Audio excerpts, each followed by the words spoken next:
हैदराबाद के बंजारा हिल्स में तेलंगाना जागृति का यौम तासीस मनाया गया। प्रोफेसर जयशंकर की जयंती पर यह प्रोग्राम रखा गया। तेलंगाना जागृति की सदर के कविता ने तकरीब में शिरकत करते हुए जागृति का परचम लहराया और प्रोफेसर जयशंकर को खराज अकीदत पेश किया।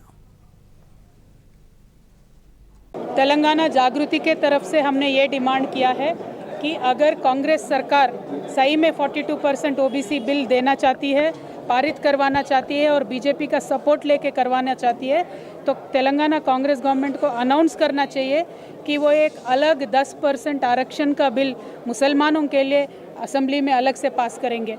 वैसा स्टेटमेंट से एक क्लैरिटी मिल जाएगा और जो बीजेपी इस पूरे मामले को इग्नोर करने की कोशिश कर रही है, ये बताते हुए कि 42% में मुस्लिम्स का भी रिजर्वेशन है। ये सारे जो बीजेपी का मिस इन्फॉर्मेशन है, ये सारे चीज़ों को हटाने के लिए एक ही रास्ता है। इमीडिएटली कांग्रेस गवर्नमेंट अनाउंस करना चाहिए कि आप 10% मुसलमानों के लिए अलग से रिजर्वेशन दे रहे हो और 42% जो बिल है वो सिर्फ और सिर्फ बीसीस के लिए दे रहे हो।